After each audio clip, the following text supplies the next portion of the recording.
دماغ کی بیماری اور دماغ کی غلاظت ہے، اس کو تکبر پیدا ہو جاتا ہے، عجب پیدا ہو جاتا ہے۔ یہ خمار انسان کو کہ میں بڑا ہوں، یہ انسان کو چھوٹا کر دیتا ہے، یہ انسان کی زندگی کا چین چھین لیتا ہے، یہ تقوی کو اجاڑ دیتا ہے، یہ باطن کے پلے چھوڑتا کچھ نہیں کہ میں بڑا ہوں۔ اس کائنات میں سب سے بڑا جرم ہوا ہی یہ ہے کہ ابلیس نے کہا تھا انا خیر منہ، میں بہتر، یہ میں جو تھی اس نے اس کا بیڑا کر دیا۔ جو بڑا ہوتا ہے اس کو بتانا نہیں پڑتا میں بڑا ہوں، لوگ دیکھتے ہیں کہ وہ بڑا ہے۔ بڑائی لفظوں سے نہیں بتائی جاتی، بڑائی کردار کی ہوتی ہے، بڑائی سوچوں کی ہوتی ہے۔ بڑا آدمی دکھائی دیتا ہے کہ یہ بڑا ہے، اس کی عادات سے پتہ چلتا ہے بڑا ہے، اس کے اطوار سے پتہ چلتا ہے بڑا، اس کے طرز زندگی سے پتہ چلتا ہے کہ وہ بڑا ہے۔ تو کسی کو چھوٹا نہ سمجھو، کسی کو حقیر نہ جانو۔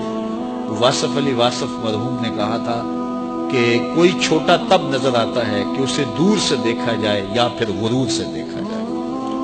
کسی کو قریب سے دیکھیں اور پیار سے دیکھیں تو پھر کوئی چھوٹا نہیں ہوتا۔ جب خیالات پاکیزہ ہوں گے تو اچھی صحت ہوگی، جب خیالات گندے ہوں گے، خیالات غلیظ ہوں گے، خیالات کے اندر نفرت ہوگی، بغض ہوگا، حسد ہوگا، کینہ ہوگا، تکبر ہوگا، یہ ساری بیماریاں ہیں جو ہم اپنے ساتھ پالے ہوئے ہیں، اور ہم سمجھتے ہیں کہ ہم فلاں سے نفرت کرتے ہیں۔ اس کو کیا فرق پڑتا ہے؟ نفرت تو تم کر رہے ہو، حسد کی جلن تمہیں سہنی پڑے گی، اس کو تو نہیں سہنی پڑے گی۔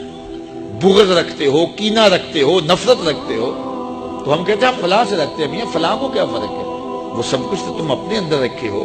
وہ کیمیائی عمل جو ہوتا ہے، جو صحت پہ مضر اثرات پڑتے ہیں، طبیعت میں گھٹن آتی ہے، طبیعت میں غصہ پیدا ہو جاتا ہے، اور ہر وقت چڑچڑا مزاج ہو جاتا ہے، ہر وقت ایک بے چینی میں رہتے ہو، تو وہ تم رہتے ہو، وہ تو نہیں رہتا۔